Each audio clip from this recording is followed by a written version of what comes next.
Bob, this is Cynthia Miller, and this is Bob uh, Friedenberg, and we are now doing our MPA interviews. Uh, it is really a pleasure for you to be with us, Bob, and your background is so packed full of information. It's hard to even know where to begin. Would you briefly give us a little bit of information about your background and then how that has impacted you as an artist? Sure. Um, my original training was as a theoretical physicist. I've left that field many years ago, but it's impacted my artwork. I actually started doing rapidograph drawing while I was in college. And even a couple of the prints I sell go all the way back to my freshman year. But since then, my work career has gone in many different directions. Worked in a lot of different areas of IT and cybersecurity and artificial intelligence, but kind of kept drawing through it all. 2010 is when I started taking the artwork more seriously and started going to shows and started producing a lot more art. So tell us a little bit more about your subject matter and your medium and how that all came together. I'm very much a one-trick pony. I only use a 0.25 millimeter rapidograph. So everything's black and white. Everything's with this one type of very fine point pen. And what I do is I'll sketch out a picture, whatever it is I'm going to draw. I like mechanical things. I do some landscape things. I'll do some sci-fi things. But then what I use for texture and instead of conventional cross-hatching, I'll fill it with little pictures, equations, symbols, things like that. In fact, in recent years, I've gone back to my own PhD dissertation. I've been copying over the equations from it into my pictures. No clue what they mean anymore, but I'm having fun copying them over. Do you by any chance have anything you can point to? So if our listeners haven't had a chance to see any of your work, we can kind of get a sense of the complexity as you've spoken, as like what's behind you. I noticed there's directly behind you that looks like something you could tell us about. Probably be easier if you don't mind to just share a screen and pop something up. Give me 1 second here.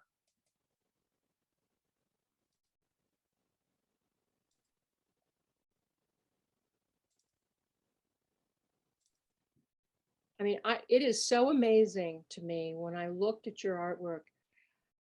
The complexity, I'm repeating myself, was just mind-boggling, and yet it's also simple. It's the way you kind of put things on top of things. It's just fantastic. Well, complexity is kind of my thing. It's what I like to do. The picture I pulled up is one called Entropy 2. This one is, well, entropy is the term from physics to describe chaos or disorder.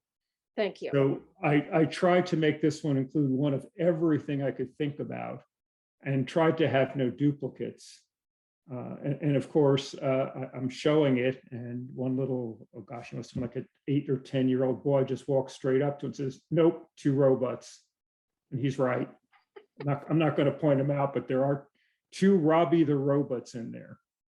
Oh, that's funny. That's funny. Well, I'm looking at the tree, and I mean, yeah, there's so many symbols in the tree or little pictures, and it looks fun and yet serious at the same time. Well, that's exactly what I'm going for. I want it to be taken as serious art, not intending to do cartoons, but I also put in a lot of whimsy. There's a lot of humor even at the level of little individual pictures, a lot of them have humor in them.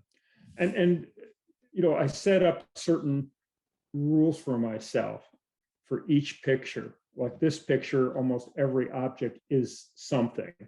Another picture, there'll be more abstract doodles where I'm not trying to make them into anything. But the process, other than adhering to my rules, is very much stream of consciousness. So I'm very deliberate setting up a pencil sketch. So I knew the tree, where the branches in the tree would be, and all the rest of this. But all the little drawings is just total stream of consciousness. I don't even know what they are till I start drawing them. Are they done in order, or, you know, I noticed the tree. So you first do the tree and then you're doing all the little individual markings. No, I'll just start working my way out a branch, and I'll draw some of the branch, and I'll draw some doodles, draw another branch. I do try not to move around the picture too much, but I also don't focus on one thing at a time. It gets too tedious, it's too difficult. How long would something like this take you? When do you know you're done? Well, I'm a self-trained artist, and my wife is a BFA, so she's quality control. So I'm just pulling up a different one. Okay. Fabulous. I'm glad. This one's called Entropy 3. This one took more than 2 months to do. And you had a vision before you started approximately of what this was going to end up being, and then you just, or it evolved like a lot of us when we do our art, it evolves. The macro picture, not so much. In other words, I knew I was going to be doing a lighthouse. I had already pencil sketched the main beams of light. The little dark lines in there were already part of the pencil sketch. The waves, kind of the Japanese looking waves, were part of the pencil sketch. Again, the little widgets or doodles, those were not planned at all. No idea what they would be. Okay. How long at a time when you're working on this, do you focus like for an hour, or hours go by because you forget and you're so into it? A little bit of both. Sometimes you zone out and 2 or 3 hours go by and you found out you've done like 2 square inches. But also you can't do too much. Your wrist will go or your eyes cross. It's just the physical labor is actually can be a bit intense. What are your average sizes for these? I don't have a clue. Well, this one is a 18 by 24, the actual drawing. Most of the ones I do are 12 by 16. So, okay. So we put them. Go ahead. We put them in a mat. So this would be in a 22 by 28 mat. The other ones would be in a 16 by 20 mat. Okay. Yeah, because I didn't have a sense of size perspective. As a physicist, how does this impact your design? It looks so orderly, and yet because everything is different, it's not like you have a grid here, really. Well, in entropy, I am going for a chaotic feel, but let me pull up a different one. So this one's called Wolf Wannabe.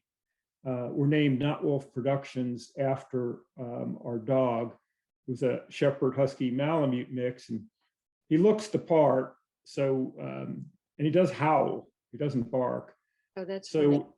If you take a look at this one, I'll see if I can zoom in a bit. But if you take a look at the moon is built entirely out of physics equations. Oh my God, Lay Day. Wow. One of my challenges is a computer screen really isn't high enough resolution for my pictures. Wow. You either have to zoom in, so you're looking at only a piece of the picture, or zoom out and you can't see the details. So I really rely very heavily on in-person shows because it's just not the same effect on the computer. Wow. Wow. This is so impressive. So what haven't I asked you that you really want to make sure we know about your art and about you? Well, you know, we've kind of really hit on the essentials. I'm a detail junkie. I love detail. I would draw more detail if I could find a finer pen and paper that could handle it. But it's really the intricacies is what I'm interested in, and people who do really intricate work are the kinds of artists I'm always drawn to myself. I think it's really important that you're very deliberate in your work. And to me, someone who's doing very intricate work has to be very deliberate. You know, it's not recognizing good work. You have to actually deliberately create it. Yeah. Yeah. Well, your concepts are just incredible, and just the black and white, you know, the contrast with all those little details. I mean, you could spend days looking at a painting of yours and find such. I noticed the little unique figures. I mean, eyeglasses, and I mean, it just intricate subjects all Well, together making a form. It's just wild. and to me, that's the highest compliment. We've bought many pieces of artwork that are really nice artwork, but they become part of the wallpaper, if you like. You don't notice them after a while because you've kind of mentally taken them in. I'm very deliberately trying to force people to not do that. You can always go back and you can always discover something you didn't know was there. I even do that myself. I go back to something I drew years ago and said, I didn't remember doing that. That's really cool. So the idea is to keep you engaged. Bob, if we were to go to your studio, where would we be going to other than online? Or do you have a live place? My studio is really just a pen and a lap board. Okay.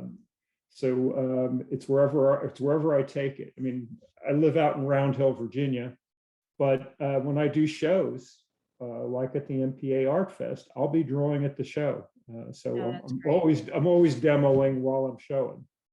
Got it. Got it.